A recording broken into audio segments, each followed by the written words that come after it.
Hello. तो start करते हैं हम हमारे जो नेक्स्ट क्वेश्चन जो हमारे बाकी रह गए थे। पर उससे पहले मैं आपको एक क्वेश्चन बताना चाहती हूँ जो मैंने पीछे वाले क्वेश्चन में मिस्टेक कर दी थी। Sorry for that. पर वो किस तरीके से होगा वो अभी देखिए। एक हमारा क्वेश्चन था समांतर श्रेणी वाला, जिसमें हमें दे रखा था कि 4 1 इस तरीके से समांतर श्रेणी दे रखी थी। 4 1 और -2 और -5 था। तो इसमें मैंने जो अंतराल है ना वो 3 ले लिया। तो वो 3 नहीं आएगा, -3 आएगा। किस तरीके से देखिए, A2 -A1 होता है। ओके, अंतराल होता है वो A2 -A1 होता है। तो A2 की वैल्यू हमारे पास 1 है और A1 की वैल्यू 4 है। तो इससे हमारे पास जो D की वैल्यू क्या आएगी, -3 आएगी। ओके, तो आप क्या करोगे, इस -3 को आप वो हमारे जो पदों का था, हमें क्या ज्ञात करना था, अगले 2 पद ज्ञात करने थे। तो हमें क्या क्या दे रखा है, 1 2 3 4, हमें 5 और छठा पद ज्ञात करना था। ओके, तो हमें A5 और A6 ज्ञात करना था। ओके, आगे वाले दो, एक तो A5 और एक A6 हमें ज्ञात करना है। तो A5 किस तरीके से होगा, A + n-1 into D. Okay, A की वैल्यू हमारे पास क्या है, 4, प्लस n की वैल्यू ये जो दे रखी है वो क्या है, 5, -1 इंटू डी की वैल्यू क्या है, -3, तो -3। ओके, इसको सोल्व करोगे तो आपके पास जो A5 की वैल्यू है वो क्या आ जाएगी, -8। ओके, इसी तरीके से आप A6 की वैल्यू ज्ञात करोगे तो A6 इक्वल टू क्या होगा, A की वैल्यू कितनी है, 4, प्लस n की वैल्यू 6 -1 इंटू डी की वैल्यू क्या है, -3। तो आप इसको सोल्व करोगे तो आपको A6 की वैल्यू क्या आएगी, -11। ओके, ये क्वेश्चन होगा आपका। उसमें मैंने जो डी अंतराल है वो +3 ले लिया था। सॉरी, तो आप दोबारा देखना ये क्वेश्चन। और नेक्स्ट क्वेश्चन देखते हैं क्या था। तो नेक्स्ट क्वेश्चन में क्या दे रखा है कि यदि एक बिंदु टी से ओ केंद्र वाले किसी वृत्त पर टी ए व टी बी स्पर्श रेखाएं हैं जो 70 डिग्री के कोण पर झुकी हुई है, तो कोण ए ओ बी ज्ञात कीजिए। इस तरीके से हमें पूछा है। तो डायग्राम देखिए कैसे बनेगा कि हमें एक वृत्त दे रखा है इस तरीके से, ये माने वृत्त है और इसका केंद्र ओ दे रखा है और एक कोई बिंदु है टी जिससे 2 स्पर्श रेखाएं वृत्त पर खींची जा रही है। जो एक है टी ए, ओके, ये बिंदु कोई टी बिंदु है, यहाँ से एक स्पर्श रेखा खींची जा रही है, ये केंद्र के बाहर एक, और यहाँ से एक स्पर्श रेखा आ रही है। एक तो है टी ए और एक है टी बी। ओके, इस तरीके से। तो ये क्या हो जाएगी, ये त्रिज्याएं हो जाएंगे। तो मैं आपको बता दूं, जो स्पर्श रेखा है वो त्रिज्या के साथ 90 डिग्री का कोण बनाती है। तो ये क्या हो जाएगी, 90 डिग्री, ये भी हो जाएगा 90 डिग्री। और ये हमें टोटल जो है, टोटल कोण 70 डिग्री दे रखा है। ओके, तो ये टोटल 70 है, तो ऊपर वाला कितना हो जाएगा, 35। और इसी तरीके से नीचे वाला क्या हो जाएगा, 35। तो हमें पता है जो एंगल दे रखा है, जो त्रिभुज होता है, त्रिभुज के जो तीनों कोणों का योग क्या होता है, 180 होता है। तो देखिए, ये कोण है, इसको मैं O1 मान लेती हूँ और इसको O2 मान लेती हूँ। तो जो कोण O है वो क्या होगा, कोण O1 प्लस कोण O2, इस तरीके से होगा। तो ओके, मैं O1 की वैल्यू ज्ञात करूंगी तो वही O2 की होगी। तो देखिए इसमें क्या है, हमारे पास कोण A और एक क्या है, एंगल जो T1 मानो या कुछ भी, मैं सीधी वैल्यू लिख देती हूँ इसमें। जो ऊपर वाले को ले रही हूँ मैं, तो जो त्रिभुज AOT है उसको ले रही हूँ। तो एक तो हमारे पास A है, A की वैल्यू हमारे पास क्या है, 90 डिग्री, तो 90 ले लिया मैंने।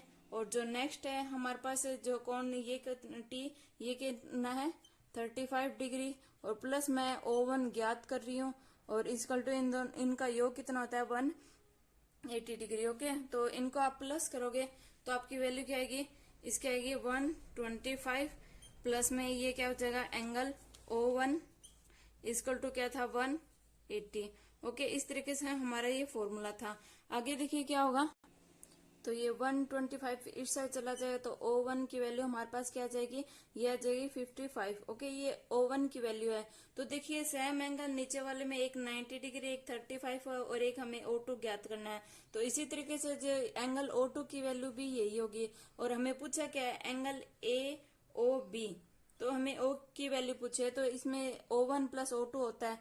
तो हम 55 प्लस 55 करेंगे तो हमारे पास जो एंगल O है वो क्या आ जाएगा, 110। ओके, ये हमारी जो एंगल O है, ये पूरा टोटल एंगल O, इसकी वैल्यू हमारे पास आ गई है। इसी तरीके से आपको बस जो एंगल है वो चेंज कर देगा और सेम 2-3 क्वेश्चन आएंगे इसी तरीके से। नेक्स्ट क्वेश्चन देखिए। नेक्स्ट क्वेश्चन हमें दे रखा है कि 3 सेंटीमीटर त्रिज्या वाले वृत्त पर स्थित किसी बिंदु की स्पर्श रेखा की रचना कीजिए।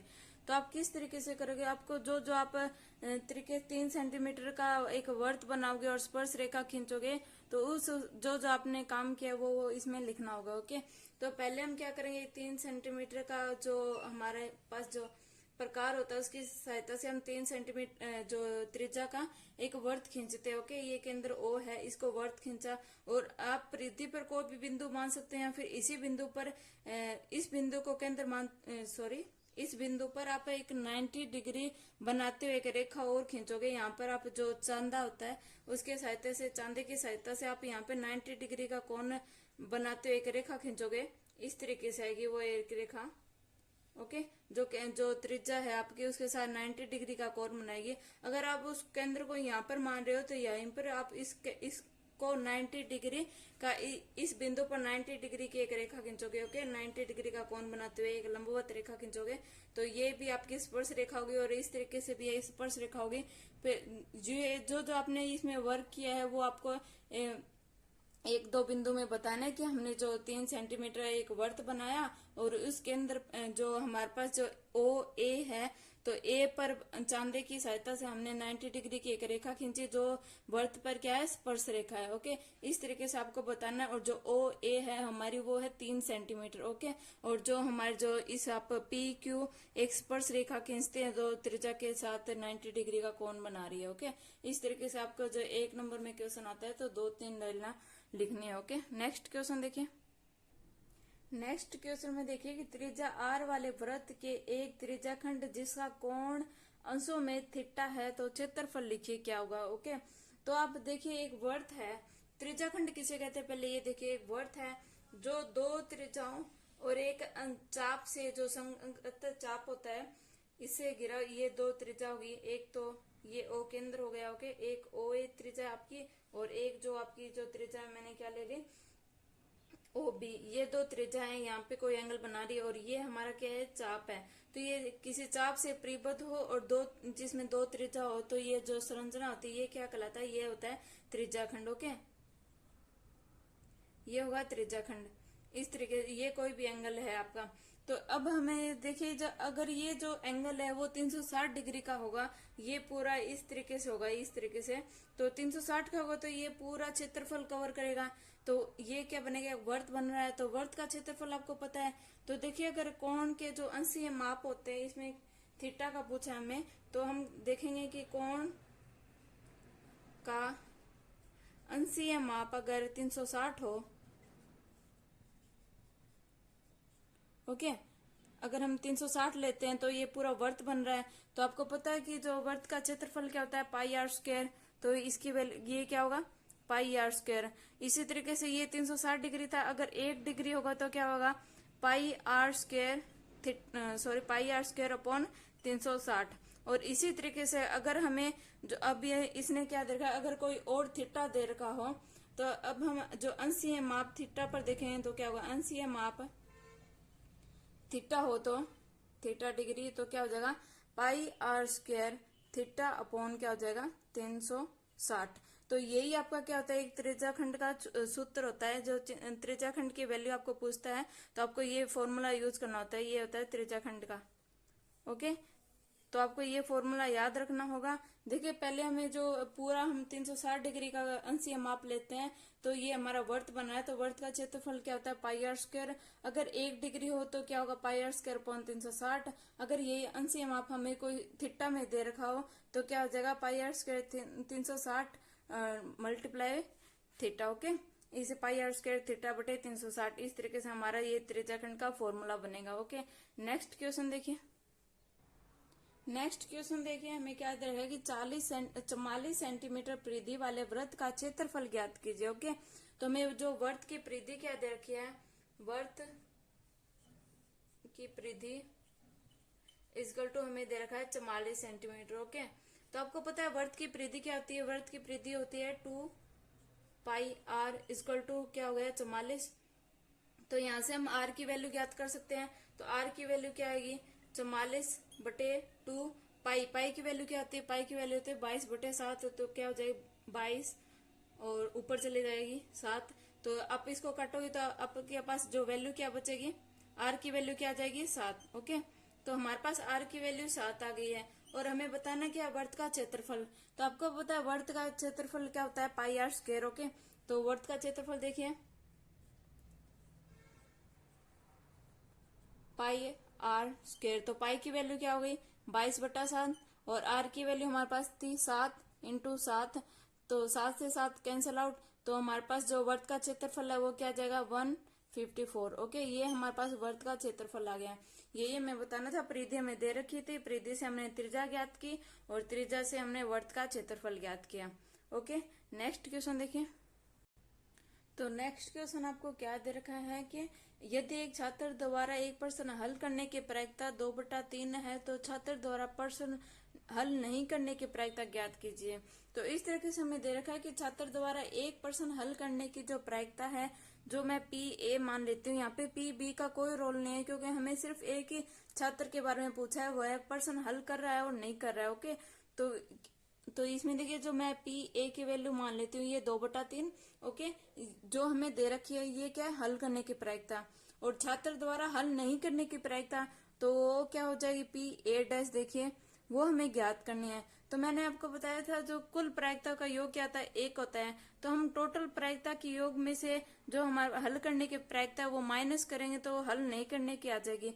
ओके, देखिए किस तरीके से होगा, हमें जो पी ए डैश की वैल्यू चाहिए। ओके, तो हम क्या करेंगे, जो हमारे पास कुल जो प्रायिकता है उनका योग 1 होता है, 1 में से हम जो हल करने की जो प्रायिकता है पी ए माइनस करेंगे तो हमारे पास जो हल नहीं करने की प्रायिकता आ जाएगी। ओके, तो ये क्या आ जाएगी 1 माइनस पी ए की वैल्यू हमारे पास क्या है 2/3। तो इसको आप सोल्व करो तो आपके पास जो पी ए डैश की वैल्यू क्या आएगी 1/3। ओके, यही आपको बताना था कि आपको हल करने की प्रायिकता 2/3 दे रखी है और नहीं करने की प्रायिकता पूछी है। तो जो टोटल प्रायिकता है उसमें से आप हल करने की प्रायिकता को माइनस करोगे तो आपके पास जो हल नहीं करने की प्रायिकता पी ए डैश है वो आ जाएगा, वो आपकी वैल्यू क्या है 1/3। ओके, नेक्स्ट क्वेश्चन देखिए।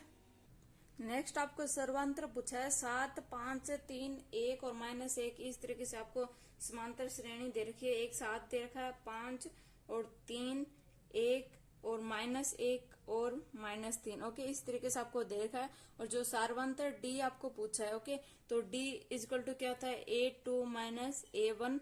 ओके, वो मिस्टेक मैं दोबारा नहीं करूंगी। और A2 की वैल्यू हमारे पास क्या है 5 और A1 की वैल्यू क्या है 7। तो इजकल टू हमारे पास जो D की वैल्यू क्या आएगी -2। ओके, ये हमें बताना था, जो D होता है वो सार्वंतर होता है। ओके, नेक्स्ट क्वेश्चन देखिए। नेक्स्ट क्वेश्चन में हमें बिंदु दे रखे हैं -5 और 4 और एक्स एक्स से दूरी पूछी है। ओके, इस तरीके से ये क्या था, ये है एक्स एक्सिस और ये क्या है, ये है वाई एक्सिस। सॉरी, ये है वाई एक्सिस और ये है एक्स एक्सिस। तो इस साइड क्या होता है प्लस होता है और इस साइड माइनस होता है, ऊपर वाले में प्लस होता है और इस साइड माइनस होता है। तो हमें वैल्यू क्या क्या दे रखी है, एक -5 दे रखी है, एक्स की वैल्यू -5। तो -5 इस साइड होगी तो मैं यहाँ पे -5 ले लेती हूँ। ओके, और हमें जो y की वैल्यू क्या दे रखी है 4। तो 4 इस साइड माइनस होता है, ऊपर साइड प्लस होता है। तो यहाँ पर मैं क्या कर लेती हूँ, जो +4y की वैल्यू यहाँ पे ले लेती हूँ। तो ये बिंदु हमारे पास आ जाएगा। ओके, तो इस बिंदु की वैल्यू हमारे पास क्या दे रखी है -5 और 4। और आपको एक्स एक्सिस से दूरी पूछी है। ओके, तो आपको ये दूरी पूछी है, ये क्या, ये वाई एक्सिस से दूरी हो जाएगी। तो एक्स एक्सिस से पूछिए तो इन दोनों के मध्य पूछिए, जो बिंदु ए और जो बिंदु बी है। तो आपको पता है कि x पर y की वैल्यू क्या होती है 0। तो इस जो बिंदु है, इस b बिंदु की वैल्यू हम लिख सकते हैं कि -5 और 0 ये है। ओके, तो देखिए आप दूरी सूत्र लगाएंगे कैसे, ए बी के बीच में हमें दूरी सूत्र लगाना है। तो √x2 माइनस x1 की whole square plus y2 minus y1 की होल स्क्वायर, इस तरीके से आपको लगाना है। और देखिए x1 और x2 की वैल्यू आप क्या क्या रखोगे, आपके पास जो x1 की वैल्यू क्या है, आपके पास ये होगी x1 और ये होगी y1 और ये हो जाएगी x2 और ये हो जाएगी y2। ओके, तो आप वैल्यू पुट करोगे तो आपका क्या आ जाएगा, आंसर आ जाएगा। तो आप करके देखना। ओके, मैं आपको नेक्स्ट क्वेश्चन बताती हूँ। नेक्स्ट क्वेश्चन क्या देखिए, रेखीय समीकरण दे रखी है क्या है, एक तो है 4x + 2y इक्वल टू हमें दे रखा है 5 ओके, और एक हमें दे रखी है x minus 2y is equal to 0। इस तरीके से हमें दे रखा है और हल करना इसी का है। तो देखिए इससे हम x की वैल्यू हम ज्ञात कर सकते हैं। ये माइनस का 2y इस साइड चला जाएगा तो x इजकल टू क्या आ जाएगा 2y। ओके, तो ये जो x की वैल्यू है हम समीकरण नंबर 1 में रखेंगे। तो 1 में रखेंगे, देखिए किस तरीके से x की वैल्यू इसमें रखेंगे तो क्या हो जाएगा 4 bracket 2y plus 2y is equal to क्या हो जाएगा 5। तो इसे ये हमारे पास समीकरण क्या आ जाएगी 8y plus 2y is equal to क्या आ जाएगा 5। तो इसको ये हमारे पास y की वैल्यू इससे क्या आएगी 10y इजकल टू 5 और y की वैल्यू हमारे पास आ जाएगी 2। ओके, ये हमारे पास y की वैल्यू आ गई है 1/2 आएगी, सॉरी, क्योंकि ये मल्टीप्लाई में इस साइड डिवाइड में चला जाएगा तो हमारे पास y की वैल्यू वो क्या आ जाएगी 1/2। तो जो y की वैल्यू है हम समीकरण नंबर ये इसमें रखते हैं। ये जो समीकरण नंबर 1 है और इसको मैं समीकरण नंबर 2 ले लेती हूँ। तो हम जो y की वैल्यू है समीकरण नंबर 2 में रखे तो हमारे पास x की वैल्यू आ जाएगी। तो देखिए x इजकल टू क्या जाएगा 2 और y इजकल टू क्या था 1/2। 2 से 2 कैंसिल आउट तो हमारे पास x की वैल्यू क्या आ जाएगी 1। ओके, यही आपको बताना था, x और y की वैल्यू बतानी थी। ओके, नेक्स्ट क्वेश्चन देखिए। नेक्स्ट क्वेश्चन में आपको दो वैल्यू दे रखी है, एक तो 96 है और एक 404 है, जिसका आपको एचसीएफ पूछा गया है। तो एचसीएफ किस तरीके से निकालोगे, एक तो हमें दे रखा 96। ओके, तो 96 का निकालना है और एक निकालना है हमें 404 का। तो देखिए ये जो है 96 ये किससे डिवाइड होगा, पहले छोटी संख्या से हम देखते हैं। तो ये 2 से जा रहा है, 2 से डिवाइड हो रहा है तो ये 2 से डिवाइड हो, यहाँ पर आ जाएगा 48, फिर 2 से होगा तो हो जाएगा 24, फिर 2 से होगा तो हो जाएगा 12, फिर 2 से होगा 6, फिर 2 से 3 और फिर 2 से नहीं होगा, अब ये होगा 3 से और 1। ये हमारा यहाँ पे कंप्लीट हो गया। टोटल हमारे पास वैल्यू क्या है, 2 इंटू 2 1 2 3 4 5। ओके, तो हमारे पास क्या हो जाएगा, ये आए 4 3, ये हमारे पास 96 का गुणनखंड आया। ओके, अभाज्य गुणनखंड विधि से किया हमने। और नेक्स्ट हम करेंगे 404 का। तो ये 2 से भी हो रहा है तो ये हो जाएगा 202, फिर 2 से जाएगा तो हो जाएगा 101। तो ये अभी 2 से भी नहीं जाएगा, 3 से भी नहीं जाएगा, ये सीधा 101 से ही जाएगा। तो 101 तो ये 1, तो इसका गुणनखंड क्या हो जाएगा 2 इंटू 2 इंटू 101। ओके, तो इन दोनों में कॉमन क्या रहा है, एक तो 2 इंटू 2, तो इसमें भी 2 इंटू 2 है और कोई भी चीज इसमें हम कॉमन नहीं आ रही है। तो हमारे पास जो 2 की पावर 2 है वो इन दोनों में से कॉमन आ गई है। तो देखिए 2 की पावर 2 क्या हो जाएगा 4, तो ये जो 4 है वो हमारा क्या हो जाएगा एचसीएफ हो जाएगा। ओके, इसी तरीके आपको एचसीएफ में क्या करना है, गुणनखंड करना है। इसमें दे रखा है शायद अभाज्य गुणनखंड विधि से करना है हमें आपका क्वेश्चन, हाँ अभाज्य गुणनखंड विधि से करना है। तो आप इन दोनों का अलग अलग गुणनखंड करोगे और इन दोनों में जो भी चीज जो आपको कॉमन आ रही है वो कॉमन संख्या आएगी वही हमारा क्या होगा एचसीएफ होगा। ओके, नेक्स्ट क्वेश्चन देखिए। तो नेक्स्ट क्वेश्चन देखने से पहले आप कुछ बेसिक सी चीजें देखिए जो आपको बहुत कंफ्यूज करते हैं और मोस्टली इससे क्वेश्चन आता ही आता है। तो देखिए इसमें क्या दे रखा है, आपको 4 प्रकार के पत्ते होते हैं हमारे पास ताश की गड्डी में। जो कौन से होता है, एक हुक्म का पत्ता होता है जो इस तरीके से होता है, एक पान का होता है जो इसकी आकृति की हार्ट शेप की होती है, और एक ईंट का होता है इसे डायमंड कहते हैं, और एक चिड़ी का होता है। ओके, इस तरीके से हमारी 4 प्रकार के पत्ते होते हैं। इन 4 में भी 13 प्रकार के हुक्म के होते हैं, 13 ही इसके पान के होते हैं, 13 ईंट के होते हैं और 13 ही चिड़ी के होते हैं। ओके, 13 कौन कौन से होते हैं वो देखिए। पहले ही सबसे बड़ा होता है बादशाह, ओके, जिसे किंग भी कहा जाता है, और बेगम क्वीन, और फिर होता है गुलाम, और ये 10 से लेकर 2 तक ये हम कहते हैं इसे 10सी नौकी आठी इस तरीके से कहते हैं, ये नॉर्मल पत्ते होते हैं। और जो 11 12 13 होता है वो उसके स्थान पे क्या होता है बादशाह, बेगम और गुलाम, और लास्ट जो इक्का होता है वो होता है एक। ये इस तरीके से टोटल 13 पत्ते होते हैं हमारे पास। तो 13 हुक्म के हो गए, 13 ही पान के हो गए, और 13 ही ईंट के, और 13 ही चिड़ी के। ओके, सेम आकृति सेम जो पत्ते यही रहेंगे। ये क्या हो जाएगी, जो बादशाह पान का हो जाएगा और बेगम भी पान के हो जाएगी। इस तरीके से 13 इसमें आएंगे, यही 13 ईंट में आएंगे और यही चिड़ी में। तो टोटल हमारे पास पत्ते कितने हो जाएंगे 13 13 13 करोगे तो आपके हमारे पास 52 टोटल पत्ते होंगे। ओके, ये आपको ज्यादा कंफ्यूज करता हो पान हुक्म ईंट चिड़ी किस प्रकार से होता है, तो मैंने आपको बता दिया 13 इस तरीके के पत्ते होते हैं जो हुक्म में होते हैं और पान में और ईंट में सभी में सेम होते हैं। और टोटल हमारे पास 52 होते हैं। तो अभी देखिए नेक्स्ट क्वेश्चन क्या, तो नेक्स्ट क्वेश्चन में आपको क्या पूछा गया है कि एक अच्छी तरीके से फेंटी गई 52 पत्तों की गड्डी में से इक्के नहीं होने की प्रायिकता पूछी। ओके, तो आपको पता है कि एक गड्डी में कुल पत्ते कितने होते हैं 52, और गड्डी में कुल इक्के कितने होते हैं, वो भी कितने 4। ओके, तो इक्के नहीं होने की प्रायिकता क्या होगी, तो 4 तो इक्के होते हैं, तो हम 52 में से 4 माइनस करेंगे तो हमारे पास जो 48 आएगा, मतलब 48 में एक भी इक्का नहीं होगा। ओके, तो हम लिख सकते हैं इक्का नहीं होने की, ए नहीं होंगे, वो क्या, ए में इक्का को ए से डिनोट करें। ओके, तो क्या हो जाएगा 52 माइनस 4, तो क्या हो जाएगा 48। ओके, तो फॉर्मूला देखिए क्या होता है, जो सैद्धांतिक प्रायिकता का जो फॉर्मूला होता है पीई से डिनोट करते हैं इसे, ये सैद्धांतिक प्रायिकता ज्ञात करने का।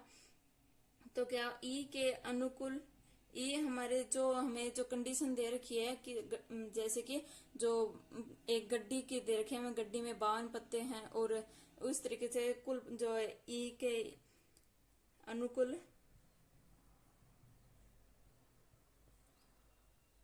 परिणामों की संख्या, इस तरीके से फॉर्मूला होता है। ओके, और नीचे क्या होता है, जो टोटल जो संभव जो परिणाम बन रहे हैं, कुल जो हमारे पास चीज इसमें जो ताश के पत्तों की पूछी है, तो पत्ते टोटल कितने होते हैं 52।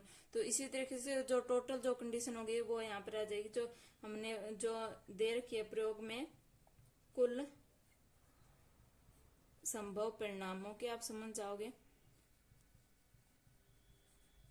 ओके, तो हमारे पास ई के अनुकूल मतलब हम ई यहाँ पे क्या कंडीशन दे रखी है, इक्के के बारे में पूछ रखा है। ओके, तो ई के कुल परिणामों की संख्या जिस तरीके से इक्का नहीं होने की पूछी गई है हमें, तो इसमें नहीं होने कितने पत्ते हैं जिसमें इक्का नहीं होंगे, 48 में नहीं होंगे। ओके, तो ये क्या हो जाएगा 48 अपॉन, और कुल कितने पत्ते हैं 48 में, कुल हमारे पास कितने संभव परिणामों की संख्या क्या बन रही है, टोटल पत्तों की क्या होगी 52 के। इस तरीके से हमारे पास ये प्रायिकता आ जाएगी 48/52। तो आप इसको आप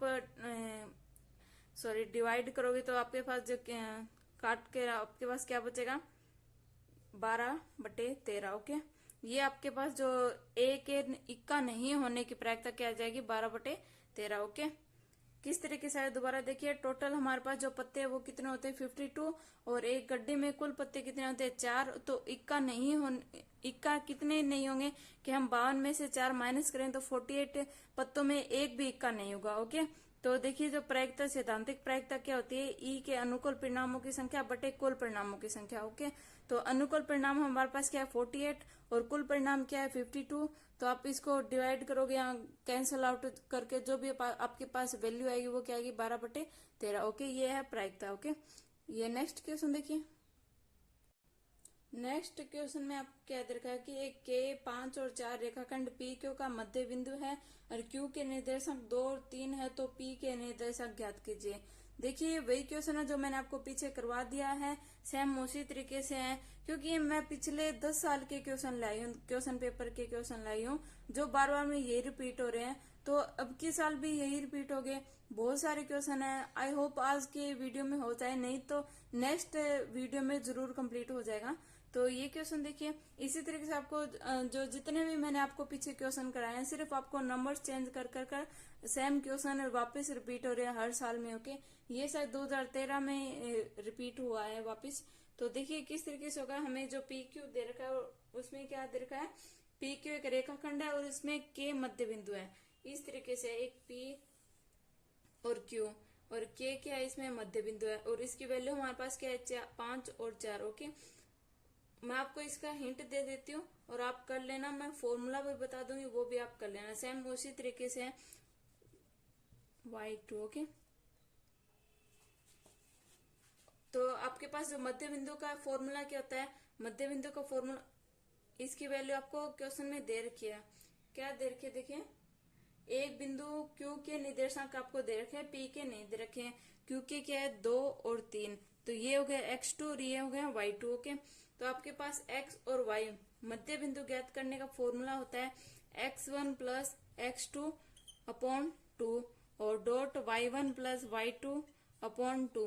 ओके, तो आप x1 और x2 की वैल्यू पुट करोगे, x1 और x2 ये है हमारे पास x1 और y1, और ये है x2 और y2। आप यहाँ पे फॉर्मूला इसमें पुट करोगे और x और y, ये है x और y की वैल्यू जो हमें 5 और 4 दे रखी है। और ये क्या है, x1 की वैल्यू देखिए हमें नहीं दे रखा, और x2 की वैल्यू 2/2, और y1 की वैल्यू नहीं दे रखी, y2 की वैल्यू है 3/2। ओके, इसके साथ आप इसकी तुलना करोगे और इसके साथ इसकी तुलना करोगे तो आपके पास x1 और y1 की वैल्यू आ जाएगी।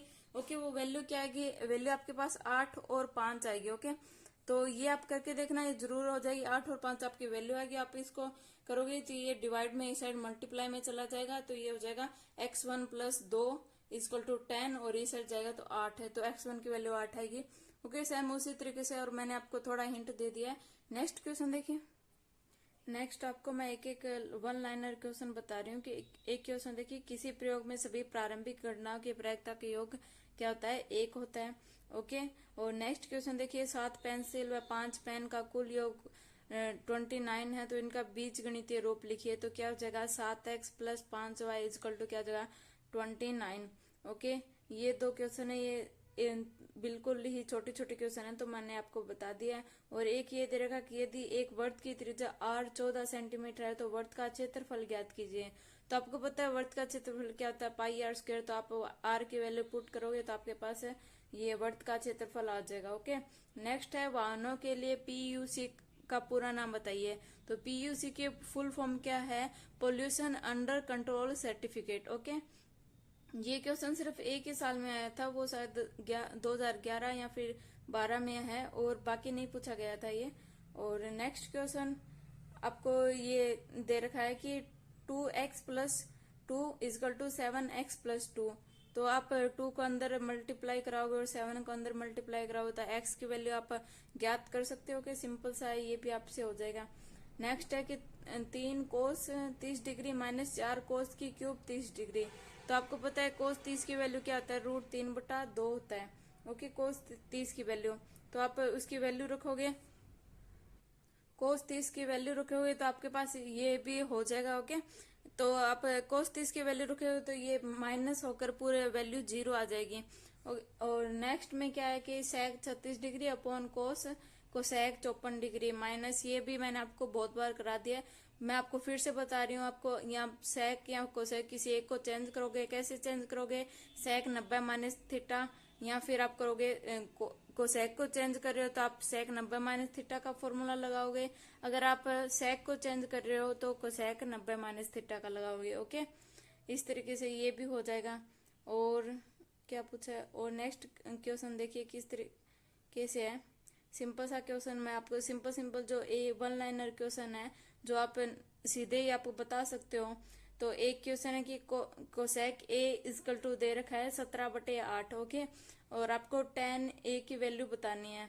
तो आप पता है tan A की वैल्यू, ये कोसेक क्या होता है, कोसेक साइन का उल्टा होता है, साइन होता है लंब बटे करण, और तो ये कोसेक क्या हो जाएगा, करण बटे लंब हो जाएगा। तो आपको tan पता है, लंब बटे आधार, तो आप आधार ज्ञात करोगे और tan की वैल्यू लंब बटे आधार से आप फाइंड आउट कर दोगे। ओके, ये आपका था। और एक क्वेश्चन ये सेम उसी तरीके से, आपने जो 3 सेंटीमीटर का गोला वर्त बनाया था और उस पर स्पर्श रेखा की रचना की थी, सेम उसी तरीके से सिर्फ आपको अभी 3 सेंटीमीटर के स्थान पर आपको क्या करना है, 4 सेंटीमीटर का, सॉरी वो नहीं पूछा इसमें, माय मिस्टेक, इसमें पूछा है कि 4 सेंटीमीटर त्रिज्या वाले वर्त पर किसी बिंदु पर कितने स्पर्श रेखाएं खींची जा सकती हैं। तो एक बिंदु पर सिर्फ एक ही स्पर्श रेखाएं खींची जा सकती है। ओके, तो इसमें हमारे पास सिर्फ एक बिंदु ही पूछा है, तो इसमें एक ही जो स्पर्श रेखा खींची जाएगी। ओके, तो ये क्वेश्चन भी हो जाएगा। और नेक्स्ट ये कि दे रखा है कि कोण ए त्रिकोणमितीय अनुपात sin A को cot A के पदों में लिखिए। तो ये क्वेश्चन में मैंने आपको बहुत बार करा चुकी हूँ कि sin A को आप cot के पदों में किस तरीके से लिखोगे, कि cot साइन को कोट में, तो साइन को कोसेक में किस तरीके से लिखा होगा ये देख लिए। देखिए कि आपको पता है कि कोसेक कोसेक ए क्या होता है, 1/sin A होता है। तो साइन ए क्या हो जाएगा, 1/कोसेक हो जाएगा। ओके, 1/कोसेक ए। तो आपको पता है कि 1 + cot² A = क्या होता है, कोसेक² A। तो यहाँ से कोसेक की वैल्यू क्या आ जाएगी, स्क्वायर हटेगा तो इस साइड रूट लग जाएगा, तो आप कोसेक की वैल्यू यहाँ पे लिख सकते हैं कि साइन ए इजकल टू क्या आ जाएगा 1/√1 प्लस कोट स्क्वायर ए। तो ये साइन की वैल्यू किस में आ गई, कोट में, यही आपको बताना था। ओके, और आगे ये शायद 10-11 क्वेश्चन और रह जाते हैं, और ये जो वीडियो काफी लेंथी हो गई है, तो नेक्स्ट वीडियो में देखना, वो कल कंप्लीट हो जाएंगे सभी क्वेश्चन। तो आप प्रैक्टिस करते रहना, क्योंकि यही क्वेश्चन बार बार रिपीट हो रहे हैं। ओके बाय, क्योंकि इसमें आपको जो 30 मार्क्स के